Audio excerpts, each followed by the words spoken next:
वतन अजीज में एक बड़ा अजीब सा टर्मोइल है, इंतखाबात होते नजर आते हैं आपको? सर आज से तो ये बात क्लियर हो गई है, अखबारात में भी आ गया। अब एस्ट्रोलॉजर की उनसे पूछने की कोई ज़रूरत नहीं है, इंतखाब हो रहे। हमारे मोहतरम प्राइम मिनिस्टर साहब ने बयान नहीं दिया। ये बयान तो आते रहते हैं पहले भी। प्लैनेट्स क्या कहते हैं? तो ये तो बड़ा आम बयान है जी, ये ऐसे वैसे बयान नहीं नज़र आता। और दूसरा ये है कि सूरत हाल वाज़ेह होती जा रही है। अभी मज़ीद वाज़ेह हो जाएगी 22 जुलाई के बाद। अगर कोई टेंशन है तो 22 तक है। अच्छा, फिर वाज़ेह हो जाएगी, मज़ीद वाज़ेह हो गए, हालात हमारे सामने आ जाएंगे कि किस तरफ जा रहे हैं। और मियां नवाज शरीफ के सितारे क्या बताते हैं? वो अभी उधर हैं, उनको बहुत जल्दी को सऊदी अरब में हैं। सुन ले, पहले सवाल तो सुन ले, आप तो बहुत जल्दी में हैं। आपने किस तरफ जा रहे हैं तो मैं आपको बता रहा हूँ कि जिस अच्छा, वो अब वहाँ से सऊदी अरब से लंदन जाएंगे, पाकिस्तान आएंगे, वहीं पे क्याम करेंगे, क्या लगता है आपको? हाँ जी, ये सूरत हाल जो बनी पड़ी है उनको, वो अपने पाल तोड़ रहे हैं। अच्छा, वो तैयार हैं, वो उनको बहुत जल्दी कोई मौका मिलने वाला है। किस चीज़ का मौका? यही आने to become the fourth prime, चौथी दफा अच्छा वज़ीर आज़म बनने का मौका मिलने वाला है। मिलने वाले हालात उस तरफ जा रहे हैं। तो ये जरदारी साहब क्या करेंगे? उनके हालात कैसे हैं जरदारी साहब के? किसके जी? जरदारी साहब के। जरदारी साहब के, जरदारी साहब के हालात अगले साल जनवरी तक तो ठीक है, और सितंबर में मज़ीद ठीक होंगे। ये जो आने वाला सितंबर है,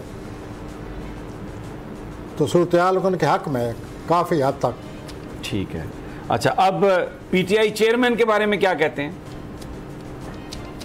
किस चेयरमैन के बारे में? पीटीआई के चेयरमैन के बारे में। पीटीआई के चेयरमैन के बारे में सर, जहाँ तक उनके प्लान का तल्लक है, और वो पिछले महीने से उसमें बहुत ज़्यादा तब्दीलियाँ आ गई हैं। बहुत ज़्यादा तब्दीलियाँ आ गई हैं। और मुझे ऐसा लगता है कि गर्द जो उन पर गिरी है वो अब साफ़ होने वाली है। कोई रास्ता सामने आ रहा है। अच्छा, साफ रास्ता सामने आ रहा है। वो जो गर्द है वो अब बैठ जाएगी या बैठने वाली है। तो इसका मतलब है कि सवाल किया था जी, सवाल इसका मतलब है कि उनकी जो मुश्किलात हैं वो भी कम हो रही हैं।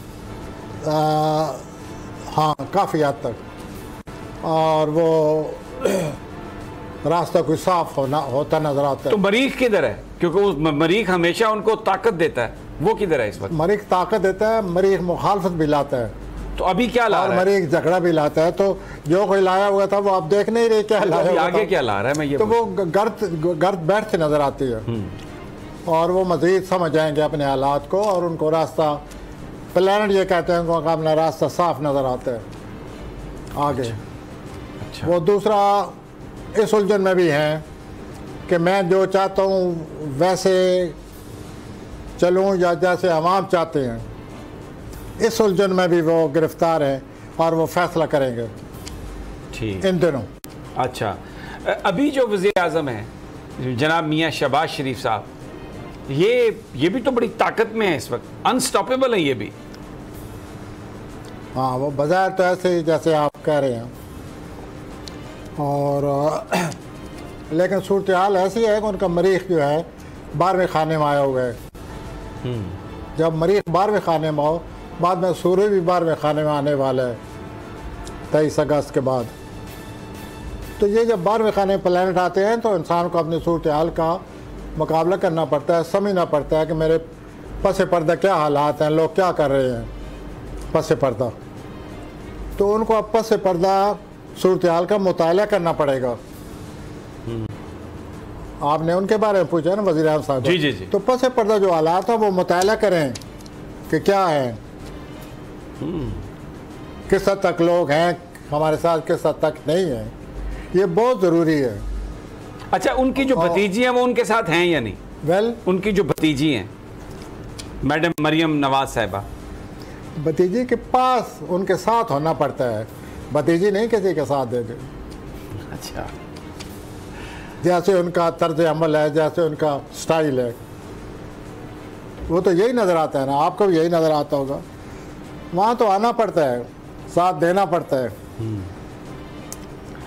अच्छा, हम ये कह सकते हैं कि 2023 जो है ये इलेक्शन का साल हो सकता है इसमें? ये कुछ तो क्लियर आज वज़ीर-ए-आज़म साहब ने खुद ही कर दिया है। अब आप एस्ट्रोलॉजर से ना पूछें। नहीं, लेकिन हम तो आपसे एस्ट्रोलॉजी के हवाले से अब पूछेंगे। मैं भी यही जवाब दे रहा हूँ ना कि कुछ तो क्लियर हो गया है, कुछ 22 के बाद क्लियर हो जाएगा, 22 जुलाई के बाद। 22 को क्या कोई किरान ऐसा बन मरीख रहा है? और जोल का मुकाबला हो रहा है। 22 को अच्छा, मुकाबला ठीक नहीं होता मरीख का और जोल का। It's not good. ये हाँ हमेशा झगड़ा लाता है, उलझन लाता है, टेंशन लाता है, आदमी गलत फैसले करता है गुस्से में आकर, झगड़े में आकर। अच्छा, ये उनका किरान होगा तो ये कितने अरसे तक होगा? मुखालफत होगी, तो ये कितने अरसे तक मुखालफत में रहेंगे? ये मुखालफत जब होगी तो फिर 1-2 हफ्ते उसी दिन असरात शुरू हो जाते हैं, बल्कि मुखालफत जब जिस दिन आती है उससे चंद दिन पहले पता चल जाता है कि सूरत हाल ठन गई है। और जब जिस दिन आए हुए हों तो फिर तो माशाल्लाह आए हुए होते हैं वो। मरीख और जोल का मुकाबला ये जब भी है बड़ी टेंशन लाते हैं, और वो 22 को ला रहे हैं। अच्छा, जब ये टेंशन लाती है तो सबके लिए लाता है ना, कि कुछ जिनके वो जैसे जैसे खाने में आए हों। अच्छा। अगर आपके ज़ाती खाने में मरीख आया हुआ है तो आप ज़ाती तौर पर इन्वॉल्व हैं, पैसे के खाने में आए तो फिर आपको उसके मुताबिक बताना पड़ेगा। अब अभी हम आने वाले हैं 2 मिनट के बाद हमली अफराद के जाब के खाने में आए हुए हैं, तो हमली अफराद जितने हैं वो अमले आप सोच रहे हैं कि मैं जाब को तब्दील कर दूं। और लिब्रा के कौन से खाने में आया हुआ है? लिब्रा तो पहले से ही कुछ महीनों से उनकी तो काम हो चुका है बेचारों का, इतनी टेंशन देख चुके हैं, उनकी तो ज़िंदगी में बहुत बुरी तरह या ये जो हालात गुजरे हैं, अब गर्द बैठेगी, अब गर्द बैठना शुरू हो जाएगी इस हफ्ते से। मैं लिब्रा की बात कर रहा हूँ। ठीक है, चलें वो तो हम फिर मिज़ान की बात। अच्छा, अब मुझे ये बात बताइए कि पिछले कुछ दिनों से ना यानी कुछ अरसे से दहशतगर्दी के वाक़यात हो रहे हैं बड़े पाकिस्तान में। बलूचिस्तान में हमारे जवान जो हैं वो शहीद हुए हैं।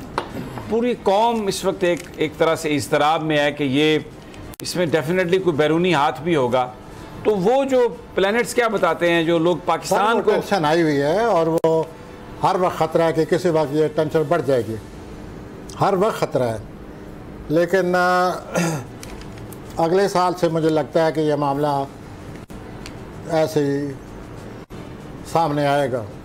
अच्छा। और फरवरी के बाद आएगा। फिर अवाम बड़े जोश व खरोश से नहीं बल्कि अवाम, आप मेरी हेल्प करें, इतने तेज तुंद रिएक्शन होगा अवाम का, लोग इसके खिलाफ उठ खड़े होंगे। हाँ, ऐसा ये सब क्या हमारे मुल्क में? हाँ जी, बिल्कुल उठेंगे। और वो तो अगर अपनों में ही उनके साथ अपनों ने भी कुछ किया तो भी उठ खड़े होंगे।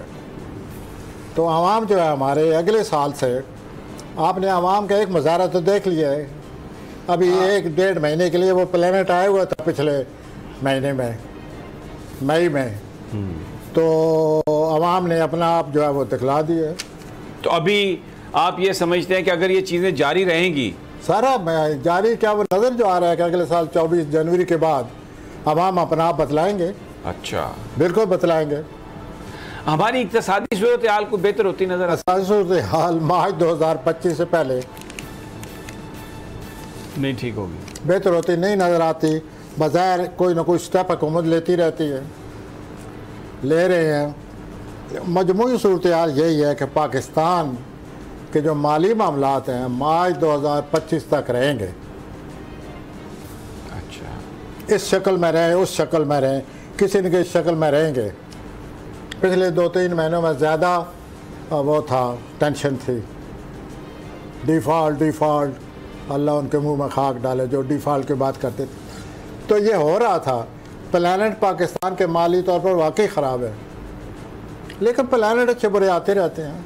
लेकिन जो डिफ़ॉल्ट की बात कर रहे थे वो उनकी ख्वाहिश नहीं थी, वो तो ख़तरे से आगाह कर रहे थे। मकसद ये है कि ये कई बातें ऐसी अब देखें ना, अगर खुदा ना खास्ता IMF का एग्रीमेंट नहीं होता तो ये इतने पैसे पाकिस्तान के पास कहाँ से आते?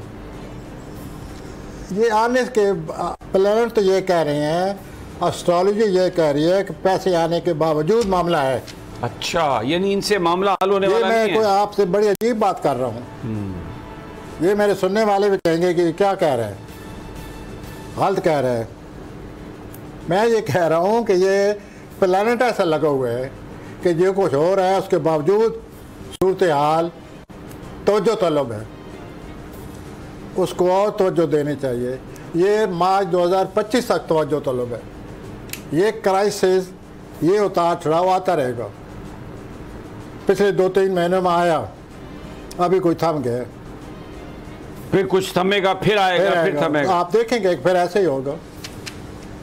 तो ये वक्ती तौर पर तो इस लिहाज से कि पिछले 2 महीने में बहुत बुरा असर पड़ा हुआ था, वो कम अज़ कम हो गया। तो यूँ सूरत हाल माली तौर पर मार्च 2025 तक जा रही है, ऐसे ही रहेगी। चलें अब